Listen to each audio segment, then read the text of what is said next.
Os caminhoneiros nacionais. Ponto. A saudade então aperta o peito. Ligo o rádio e dou um jeito de espantar a solidão. Se é de dia eu ando mais veloz. E à noite todos os faróis iluminando a escuridão. Ponto. Já rodei o meu país inteiro. E como bom caminhoneiro, peguei chuva e cerração. Quando chove o limpador desliza. Vai e vem o para-brisa. Bate igual meu coração. Ponto. Caminhoneiro, letra de Erasmo Carlos. Roberto Carlos e John Hartford. Interpretação de Roberto Carlos. Não sou detetive, mas só ando na pista. Não buzine, acorde mais cedo. Frases de para-choque de caminhão. As primeiras notícias sobre os pioneiros caminhoneiros brasileiros surgiram na década de 1910, quando os caminhões começaram a ser uma presença mais constante nas ruas das maiores cidades. Naquele momento eram chamados de chauffeurs, vem daí a expressão chofer de caminhão, e os veículos eram identificados por números.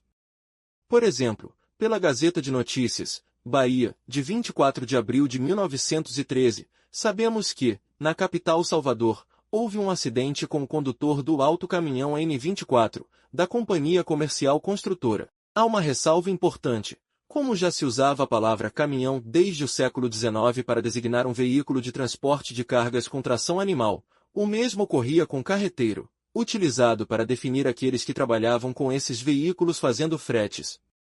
No decorrer do tempo, até os dias de hoje, o termo tornou-se sinônimo de caminhoneiro.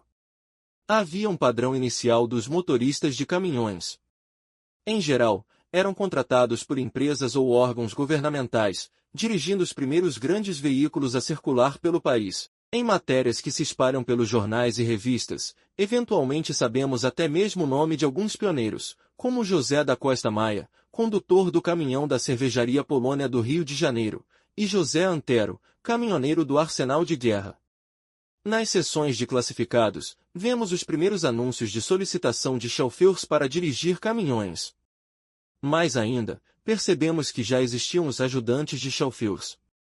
Dava início à estruturação da categoria profissional, ainda não descolada dos outros motoristas que trabalhavam com automóveis em geral. De toda forma, os nomes dos condutores, seus auxiliares e empresas contratantes tornavam-se públicos. Nesse primeiro momento, os caminhoneiros atuavam fazendo transporte de produtos no interior das cidades. Ainda era diminuta a rede de estradas entre municípios e estados, sendo a condução dessas cargas procedida majoritariamente por ferrovias. Assim sendo, era pequeno o número de motoristas de caminhões. Só conseguimos mais informações sobre eles pelos informes dos muitos acidentes que ocorriam, ocasiões que assustavam os centros urbanos que procuravam se organizar frente à novidade dos automóveis. Na década de 1920, aumentou a demanda de trabalho para caminhoneiros, bem como as exigências para o exercício da profissão. Na década de 1920, aumentou a demanda de trabalho para caminhoneiros, bem como as exigências para o exercício da profissão. Cresceu o número de empresas de transporte e a oferta de particulares para fazer frete e carreto. Com a melhor estruturação da malha rodoviária, mesmo que ainda modesta, o grande veículo começou a ser mais utilizado para distribuição intermunicipal de cargas. Nos anos 1930, se consolidaram algumas preocupações no que se refere ao uso dos caminhões. Que ações tomar para que convivessem em harmonia os diferentes veículos e esses com os pedestres? O número de acidentes permanecia elevado, assustando ainda mais no caso dos grandes veículos, por causarem maior impacto. Nos relatos dos acidentes, não poucas vezes os caminhoneiros eram considerados culpados. Por outro lado, publicamente manifestaram-se preocupações com sua segurança e conforto, algo que se relacionava com o próprio avanço dos caminhões. As empresas de veículos e de produtos automobilísticos, ao encararem os motoristas como público-alvo potencial e agente importante de seus negócios, chamavam a atenção para as suas difíceis condições de trabalho. As Gasolina e Motor Oil Atlantic, por exemplo, publicou uma propaganda que exaltava esse aspecto: só quem trabalha com caminhão pode falar em serviço pesado. O chofer de caminhão tem que enfrentar chuva, sol, sem parar. Já a Ford, ao anunciar o que chamou de único caminhão que oferece todas as vantagens, apelava à autoridade dos caminhoneiros: indague de qualquer chofer de caminhão, ponto, e verá quanto de tempo, SIC, e de economia para quem dirige o novo caminhão Ford. Naquele cenário, cresceram as reflexões sobre a necessidade de melhor regulamentação do uso de veículos. Em 1941, foram criados os 2 primeiros Códigos Nacionais de Trânsito. O segundo manteve-se até 1966, que por sua vez só foi substituído em 1998. Na mesma década de 1940, espraiaram-se e aperfeiçoaram-se as iniciativas de formação dos motoristas. Nos anos 1910, foram criadas as primeiras autoescolas, como a Garage Liberdade, São Paulo. Nos decênios seguintes, crescerá o número dessas empresas, como a Escola de Motoristas e a Escola de Chofer, do Rio de Janeiro, e a Escola de Aprendizes de Chauffeurs, de São Paulo. No decorrer do século, seguiu o incremento do setor, ainda que somente fosse regulamentado em 1976. Nas décadas de 1940 a 1950, começou a melhor se delinear a atuação dos caminhoneiros nas estradas brasileiras, correspondendo à ampliação da rede viária nacional, bem como ao início da produção de veículos no país. Tem início a construção de um imaginário sobre os motoristas dos grandes veículos. Assim, um cronista de vida doméstica, Alt 1941, p. 18, exaltou o personagem: o chofer de caminhão é o mensageiro destas paragens.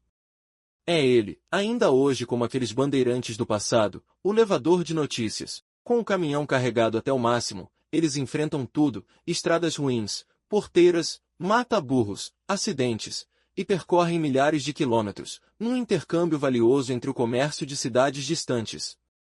O autor percebe que, mais do que produtos, os caminhoneiros levam e trazem as notícias, narrando as novidades mais recentes das metrópoles. Pelo imprescindível papel que desempenhavam e pelas dificuldades que enfrentavam, a seu ver se tratava de heróis anônimos que tornam-se tipos brutos muscularmente, e no convívio da carga e do frete vão se tornando importantes e presumidos de suas condições sociais. Várias matérias apontam sentidos semelhantes, ajudando a forjar representações que valorizavam os caminhoneiros. Um cronista do Correio da Manhã, 25 de outubro de 1944, p1, inferiu que a ferrovia já não dava conta de distribuir produtos pelas cidades do interior do país. Para vencer esse desafio, destacava-se a luta heroica da mais curiosa personagem destes sertões, o motorista de caminhão. A matéria aborda as dificuldades que encontravam os condutores para cumprir sua função, o que lhes obrigava a desenvolver fortes características de personalidade. Desde a década de 1940, já se falava que as dificuldades da profissão contribuíam para moldar o caráter e a personalidade do caminhoneiro. A propósito, em 1952 foi lançada Sai da Frente, primeira película da companhia Vera Cruz. A comédia, dirigida por Tom Paine e Abílio Pereira de Almeida, tinha como tema as peripécias do caminhoneiro Isidoro Colepícola, que realiza uma viagem de ida e volta entre São Paulo e Santos em seu velho caminhão. O personagem era interpretado por ninguém menos que Amácio Mazzaropi, em sua estreia cinematográfica. Alguns anos depois, em 1954, estreou nos palcos brasileiros a peça de Tennessee Williams, A Rosa Tatuada. O espetáculo teve grande sucesso, e o fato de um dos principais personagens ser um caminhoneiro, interpretado por Jardel Filho, ajudou a moldar um pouco mais a representação do motorista de caminhões como um tipo másculo, romântico e infiel ao mesmo tempo. Havia um determinado modelo de masculinidade que era cultuado ao redor da imagem dos condutores de grandes veículos. Em meados do século XX, também surgiram as primeiras mulheres brasileiras a se aventurarem nas boleias. A pioneira parece ter sido a sergipana Neiva Chaves Zelaya. Tendo ficado viúva, nos anos 1950 comprou um caminhão e por anos atuou no transporte de cargas, se envolvendo inclusive nas obras para a construção de Brasília. Mais tarde, tornou-se conhecida por ser a líder mediúnica do Vale do Amanhecer. Também merece registro a história de Naira Schwank. Nos anos 1950, começou a atuar como condutora de caminhões, mantendo-se na profissão por mais de 6 décadas. É reconhecida como a mais velha caminhoneira do Brasil. Nos últimos anos, tem sido muito homenageada e reconhecida por sua trajetória pioneira. O termo caminhoneiro só passou a circular mais constantemente nos anos 1960, de início apenas no Rio Grande do Sul. O termo caminhoneiro só passou a circular mais constantemente nos anos 1960, de início especialmente no Rio Grande do Sul, depois se espalhando por todo o país. Não é improvável que sua adoção tenha sido de alguma maneira uma influência da Argentina e Uruguai, com os quais os gaúchos mantinham comércio constante. Naquele momento, a profissão se consolidou, chegando a ser apresentada como uma verdadeira revolução na distribuição de produtos. Aos poucos, formava-se a ideia de que tais profissionais são imprescindíveis para o futuro do país. Um cronista do Correio da Manhã, 17 de outubro de 1968, p. 24, sugeriu: uma verdadeira subversão nos hábitos comerciais foi provocada pela atividade de caminhoneiro. Seu dinamismo estarreceu grande parte dos comerciantes estabelecidos, inferiorizados em poder competitivo, pois o caminhoneiro atua com menores custos operacionais, maior mobilidade e capacidade de oferecer melhor preço ao agricultor. Os caminhoneiros nacionais. Ponto. A saudade então aperta o peito. Ligo o rádio e dou um jeito de espantar a solidão. Se é de dia eu ando mais veloz. E à noite todos os faróis, iluminando a escuridão. Ponto. Já rodei o meu país inteiro. E como bom caminhoneiro, peguei chuva e cerração. Quando chove o limpador desliza. Vai e vem o para-brisa. Bate igual meu coração. Ponto. Caminhoneiro, letra de Erasmo Carlos, Roberto Carlos e John Hartford. Interpretação de Roberto Carlos. Não sou detetive, mas só ando na pista. Não buzine, acorde mais cedo. Frases de para-choque de caminhão. As primeiras notícias sobre os pioneiros caminhoneiros brasileiros surgiram na década de 1910, quando os caminhões começaram a ser uma presença mais constante nas ruas das maiores cidades. Naquele momento eram chamados de chauffeurs, vem daí a expressão chofer de caminhão, e os veículos eram identificados por números. Por exemplo, pela Gazeta de Notícias, Bahia, de 24 de abril de 1913, sabemos que, na capital Salvador, houve um acidente com o condutor do autocaminhão N24, da Companhia Comercial Construtora. Há uma ressalva importante. Como já se usava a palavra caminhão desde o século XIX para designar um veículo de transporte de cargas com tração animal, o mesmo ocorria com carreteiro, utilizado para definir aqueles que trabalhavam com esses veículos fazendo fretes. No decorrer do tempo, até os dias de hoje, o termo tornou-se sinônimo de caminhoneiro. Havia um padrão inicial dos motoristas de caminhões. Em geral, eram contratados por empresas ou órgãos governamentais, dirigindo os primeiros grandes veículos a circular pelo país. Em matérias que se espalham pelos jornais e revistas, eventualmente sabemos até mesmo o nome de alguns pioneiros, como José da Costa Maia, condutor do caminhão da cervejaria Polônia do Rio de Janeiro, e José Antero, caminhoneiro do Arsenal de Guerra. Nas seções de classificados, vemos os primeiros anúncios de solicitação de chauffeurs para dirigir caminhões. Mais ainda, percebemos que já existiam os ajudantes de chauffeurs.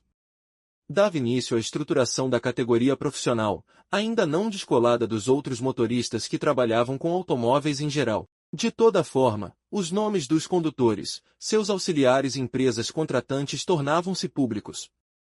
Nesse primeiro momento, os caminhoneiros atuavam fazendo transporte de produtos no interior das cidades. Ainda era diminuta a rede de estradas entre municípios e estados, sendo a condução dessas cargas procedida majoritariamente por ferrovias. Assim sendo, era pequeno o número de motoristas de caminhões. Só conseguimos mais informações sobre eles pelos informes dos muitos acidentes que ocorriam, ocasiões que assustavam os centros urbanos que procuravam se organizar frente à novidade dos automóveis. Na década de 1920, aumentou a demanda de trabalho para caminhoneiros, bem como as exigências para o exercício da profissão. Na década de 1920, aumentou a demanda de trabalho para caminhoneiros, bem como as exigências para o exercício da profissão. Cresceu o número de empresas de transporte e a oferta de particulares para fazer frete e carreto. Com a melhor estruturação da malha rodoviária, mesmo que ainda modesta, o grande veículo começou a ser mais utilizado para distribuição intermunicipal de cargas. Nos anos 1930, se consolidaram algumas preocupações no que se refere ao uso dos caminhões. Que ações tomar para que convivessem em harmonia os diferentes veículos e esses com os pedestres? O número de acidentes permanecia elevado, assustando ainda mais no caso dos grandes veículos, por causarem maior impacto. Nos relatos dos acidentes, não poucas vezes os caminhoneiros eram considerados culpados. Por outro lado, publicamente manifestaram-se preocupações com sua segurança e conforto, algo que se relacionava com o próprio avanço dos caminhões. As empresas de veículos e de produtos automobilísticos, ao encararem os motoristas como público-alvo potencial e agente importante de seus negócios, chamavam a atenção para as suas difíceis condições de trabalho. As Gasolina e Motor Oil Atlantic, por exemplo, publicou uma propaganda que exaltava esse aspecto. Só quem trabalha com caminhão pode falar em serviço pesado. O chofer de caminhão tem que enfrentar chuva, sol, sem parar. Já a Ford, ao anunciar o que chamou de único caminhão que oferece todas as vantagens, apelava à autoridade dos caminhoneiros. Indague de qualquer chofer de caminhão, ponto, e verá quanto de tempo, SIC, e de economia para quem dirige o novo caminhão Ford. Naquele cenário, cresceram as reflexões sobre a necessidade de melhor regulamentação do uso de veículos. Em 1941, foram criados os 2 primeiros Códigos Nacionais de Trânsito. O segundo manteve-se até 1966, que por sua vez só foi substituído em 1998. Na mesma década de 1940, espraiaram-se e aperfeiçoaram-se as iniciativas de formação dos motoristas. Nos anos 1910, foram criadas as primeiras autoescolas, como a Garage Liberdade, São Paulo. Nos decênios seguintes, crescerá o número dessas empresas, como a Escola de Motoristas e a Escola de Chofer, do Rio de Janeiro, e a Escola de Aprendizes de Chauffeurs, de São Paulo. No decorrer do século, seguiu o incremento do setor, ainda que somente fosse regulamentado em 1976. Nas décadas de 1940 a 1950, começou a melhor se delinear a atuação dos caminhoneiros nas estradas brasileiras, correspondendo à ampliação da rede viária nacional, bem como ao início da produção de veículos no país. Tem início a construção de um imaginário sobre os motoristas dos grandes veículos. Assim, um cronista de vida doméstica, Alt 1941, p. 18, exaltou o personagem: o chofer de caminhão é o mensageiro destas paragens. É ele, ainda hoje como aqueles bandeirantes do passado, o levador de notícias. Com o caminhão carregado até o máximo, eles enfrentam tudo: estradas ruins, porteiras, mata-burros, acidentes, e percorrem milhares de quilômetros, num intercâmbio valioso entre o comércio de cidades distantes. O autor percebe que, mais do que produtos, os caminhoneiros levam e trazem as notícias, narrando as novidades mais recentes das metrópoles. Pelo imprescindível papel que desempenhavam e pelas dificuldades que enfrentavam, a seu ver se tratava de heróis anônimos que tornam-se tipos brutos muscularmente, e no convívio da carga e do frete vão se tornando importantes e presumidos de suas condições sociais. Várias matérias apontam sentidos semelhantes, ajudando a forjar representações que valorizavam os caminhoneiros. Um cronista do Correio da Manhã, 25 de outubro de 1944, p1, inferiu que a ferrovia já não dava conta de distribuir produtos pelas cidades do interior do país. Para vencer esse desafio, destacava-se a luta heroica da mais curiosa personagem destes sertões, o motorista de caminhão. A matéria aborda as dificuldades que encontravam os condutores para cumprir sua função, o que lhes obrigava a desenvolver fortes características de personalidade. Desde a década de 1940, já se falava que as dificuldades da profissão contribuíam para moldar o caráter e a personalidade do caminhoneiro. A propósito, em 1952 foi lançada Sai da Frente, primeira película da companhia Vera Cruz. A comédia, dirigida por Tom Paine e Abílio Pereira de Almeida, tinha como tema as peripécias do caminhoneiro Isidoro Colepícola, que realiza uma viagem de ida e volta entre São Paulo e Santos em seu velho caminhão. O personagem era interpretado por ninguém menos que Amácio Mazzaropi, em sua estreia cinematográfica.